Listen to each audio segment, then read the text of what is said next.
Hey, what's up guys? This is Anthony from Anthony's Customs, and for this video, we are counting down the top 15-ish figures for 2023. The reason I say 15-ish is because I have more than 15 on the list, like a bunch more, but they're in groups. Some of them are all at one spot, so you're gonna have to just bear with me and just suffer through the extra action figure goodness if you can manage that. And yes, I'm doing 15. There were just a lot of good figures this year and I wanted to include them. It serves everybody who's collecting to see the good figures. So why limit us? Why limit us to only 10? Who said we had to? We're gonna do 15 plus in this video.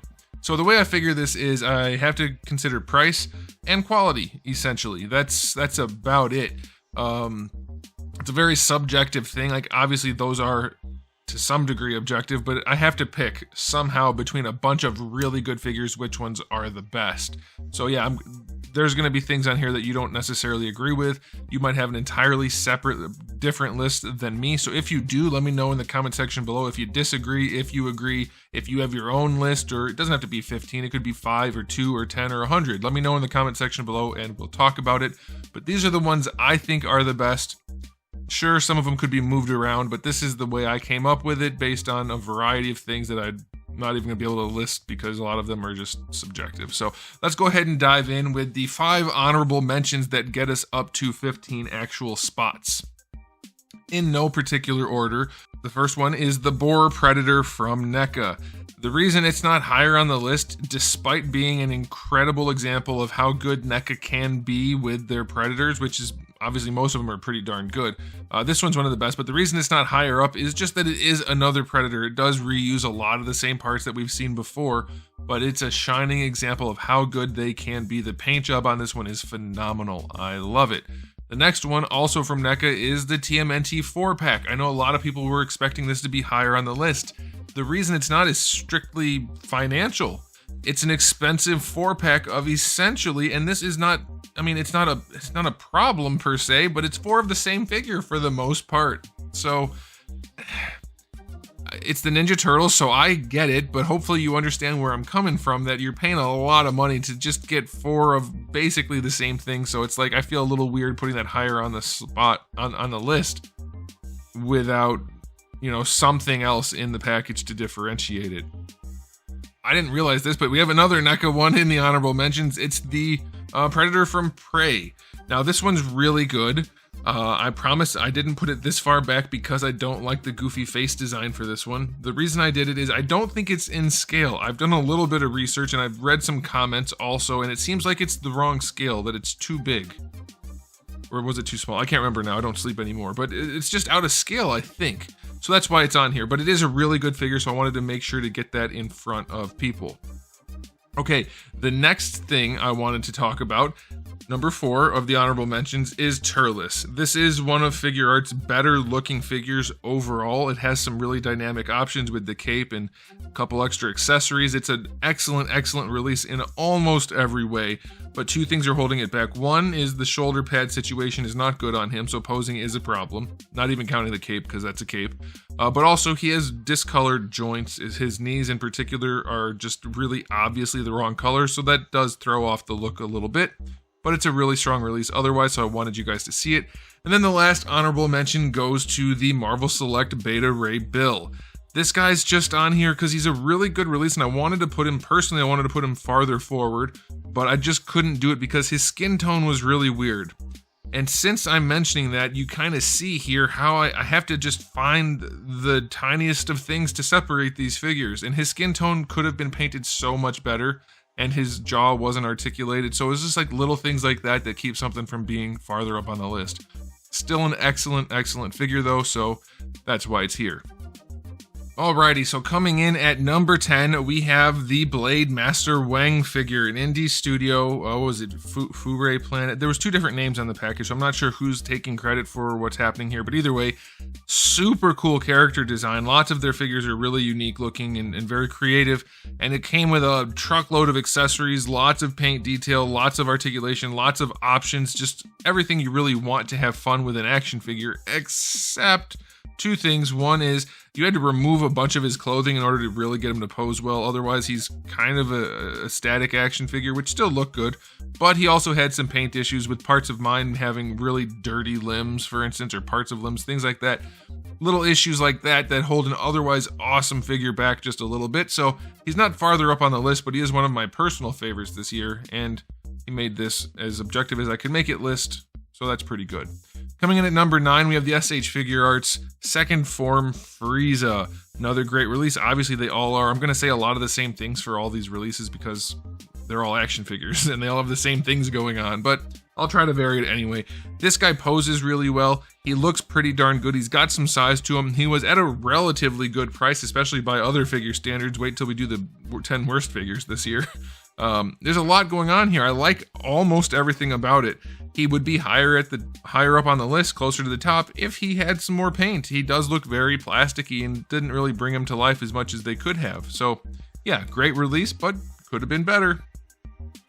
Coming in at number 8, we have Balrog from Storm. Now this one, kind of different than the Frieza, is this one had plenty of paint. His paint was gorgeous. I love the finish on the figure. That's probably why he made it on here. Really nice matte finish, really subtle shading, looks gorgeous, excellent head sculpt, the sculpt all around. Just exactly what I wanted it to look like. But posability wasn't as good as it could have been. There were some weird issues with the shoulders and the neck being too short and the torso having weird overlapping problems that just, like, not big problems, but they kept you from having as much fun as you might otherwise have with him. So yeah, he could have been farther up, but those issues held him back. Coming in at number 7, we have another duo, and this is going to be the War Duke and, what was his name, Stoneheart? I don't know these characters, so you know I'm not being biased. They're just freaking good figures. I'm not a Dungeons & Dragons type of guy. But the War Duke and, I forgot his name again, Strongheart, right? Goodness gracious. They're just so damn good. They could pose a little better, sure, and that's why they're where they are, kind of in the middle of the list. But these things are sculpted and painted to the nines, or whatever that saying is. They have good spread of accessories. They are wonderful display pieces for an action figure collection. Even if you don't care, like I don't usually keep figures that I review if I don't have a personal connection to them, but these guys are staying in my collection for sure. They are gorgeous. Some of the best looking figures we've seen at a mass market, mass production sort of deal ever. These things are wonderfully well put together. They don't pose as well as you might like, but otherwise they are excellent. Coming in at number 6, we have the MDLX Megatron from 3-0, and this guy's a pretty darn good figure, and I think their MDLX line is like the best bang for your buck out of most action figure companies. Like, he's cheaper than the next figure coming up. So you'll see what I mean about that, but very good price point for these guys. I think the Optimus made it last year, maybe. But yeah, they're painted incredibly well. They have some really nice engineering, a few accessories. It just could be a little bit more, and since they're Transformers that don't transform, I would expect to see a little bit more going on there. A little bit more, maybe things that light up, that kind of thing. So yeah, he's great for the money, but I wouldn't have minded a little bit more to push him over that hump. He still made it pretty high up on the list. Excellent release, but, you know, a light in the gun or in the eyes would have gone a long way. Coming in at number 5, we have the Mafex Nightwing, and like I mentioned before, for Megatron, that guy's a great bang for your buck. This guy costs a little bit too much for what you get, I think. What you get is great in terms of the sculpt is fine, like it's a very basic sculpt, so that's whatever. They did a good job with it. Nothing stands out as being wrong, so that's a good thing. He has good anatomy, probably one of the better figures they've made in terms of the proportioning and anatomy. That's good. His articulation is nuts. It's really, really well done. A few little issues here and there, but overall, excellent articulation, some cool accessories, and that's why he made it on the list. Those things right there. The reason he didn't make it higher on the list, and I have to point out these bad things so that you guys can kind of differentiate between the figures. And people like to say, well, why are you talking about the bad stuff on a top 10? Because if I just said everything was pretty and good on every figure, it would be pointless. Anyway, Nightwing costs a whole bunch and his paint job is butts. It's not good. Like, it's not the worst thing in the world, but there's almost none of it and it's not particularly clean. And there's about 1,000 custom ones out there that people have painted up. And it's like such a simple paint job, but it looks so much better. So yeah, he could have been closer to the top if he didn't cost as much or if he had better paint. Okay, in at number 4, we have one of NECA's best releases ever. There's one little thing holding it back. We'll save that for last, but I have to say, and it's not just recency bias here, guys, this figure is phenomenal. One of the best domestic produced figures ever at the price point, like value per dollar. Like, obviously, if they made like $1,000 turtle, it would be better. But, you know, for like, what was it, 35, 40 bucks, something like that? I don't remember now, but really, really good. The sculpt on it, phenomenal. The paints carried it through so well. A nice matte finish. Almost all the details are painted. Like, they didn't skip out on very much at all. There's a few little buckles here and there, but lots of accessories. Great sculpt, great paint. Such a wonderful aesthetic. They balanced the finishes. Everything looks great on this figure. The only reason it's not a little bit higher up on the list, it doesn't pose all that well, which is not really surprising. One, it's a Ninja Turtle. And two, it's NECA. They favor aesthetic for sure and accessories, so it's not surprising that he doesn't pose as well. But boy, is this, even if you're not like a big Turtles fan, you should track this down. I'm not generally a fan of the Turtles with the armor and stuff, but this is probably their best release, maybe not counting the movie Turtles, ever. It's wonderful. Okay, coming in at number 3, we have the Figma Samus from Metroid Dread. Now, I know some of you are going to say, what the heck, it should be number 1. And others are going to be like, what the heck, it shouldn't be on the list, because that's how these lists work. And also, it's a Figma. And there's a lot of contention around that line, but here's the deal. This one, it does cost a lot. That's why it's not farther up on the list. Your price concerns, those of you who have them, are valid. You're paying a lot for what you get. This, however, happens to be one of the best action figures I own. They did an incredible job with the engineering. The paints are really good. The accessories are sufficient, not as much as I would like. That's another thing holding it back. Low accessory count for high price point, but it looks great. The sculpt and paints are on point. Could be a little better here and there, of course, but it looks really good. And here's the best part. Its articulation is phenomenal. Probably the best butterfly joint in terms of functionality, especially with somebody with a crazy armored chest like this, crazy shoulder pads. The shoulder pads and butterfly joints work perfectly. It's a articulation 101 sort of deal. It's wonderful. The torso's good.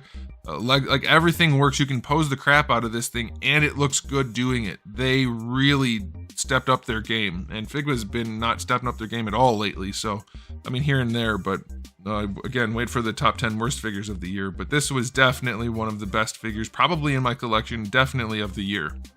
All right, coming in at number 2, this may surprise some of you, but I've always told you I am not biased against IPs I don't like. If they make good figures, they make good figures, and Bandai really did a good job with the Naruto line this year. Particularly Naruto and Kakashi. Those are the two we're talking about here. Both of these guys, they pose really, really well. They look really good doing it. They have a great spread of accessories, or at least good enough. I know there's a couple things people wanted that they didn't get, but these two are some of the best posing SH figure arts that I have handled. Sculpts are good. Like, there's not really anything to dislike about them other than maybe a little bit lack of accessory here and there, like a particular effect part or something like that. But like I said before, I don't usually keep things I'm not attached to. I'm keeping this new batch of Naruto figures. They are really strong. Even the Sasuke, he's pretty good too, but he's not as good as these guys. These two really stole the show from Bandai this year. All right, and coming in at number 1, to probably nobody's surprise, we have the Jada Street Fighter line. You can pick which one you like. I'll give you a rundown of which ones I think are the best. I'll put them in order. But it's all, like this line, it's just, they have no right to be as good as they are. No business being as good as they are at the price point. 25 bucks? Are you kidding me? Paint, accessories, articulation? It's unheard of. I mean, it's not, but sort of these days. It's kind of getting to that point. So I'll do them in order. I think the weakest of the bunch, unfortunately, is Ryu. His skin tone is weird. His sculpt isn't as good for his actual musculature, but otherwise he's pretty good. He probably had the worst face paints out of all the ones I had also, but he poses really well. Super fun figure. Love the details. Love this line. Don't get me wrong. I'm just separating them one way or the other. I would say Fei Long's probably... I'll put Fei Long and Chun-Li tied for number 1. They both have wonderful sculpts, good paint, good accessories. Really no complaints for these two. Like little tiny things that could be adjusted, that kind of stuff. But otherwise, great figures. And then the repaint of Ryu, which is much better, the evil Ryu. I'm just going to count that because I feel bad for Ryu being the worst of the bunch. He's a much better version of Ryu. But yeah, this line is, even if you're not into Street Fighter, guys, give it a shot. It'll show you what can be done with action figures. If you're only collecting things like Hasbro or McFarlane, try something else and see what's out there, because these things are the perfect example. Everything you want. They're fun, they're well sculpted, well painted, well articulated, well accessorized. It's everything you want at a reasonable price point from a company that seems to give a damn. That's the biggest deal here. So yeah, these figures stole the show this year. Well done, Jada. Very, very well done. And like I said, guys, check them out. So that's it, guys. There it is. That's my top 10, 15, 20, whatever it ended up being list of 2023. The best figures you can find this year based on whatever criteria I use to figure out the list. I do have more lists coming, or I've already uploaded them depending on when you're watching this, so make sure you check it out. I should have at least 4 lists this year at the end of the year around Christmas time, so make sure you keep an eye out for those or go look for them. And otherwise, that's it. So we'll do this again next year, and in the meantime, keep collecting.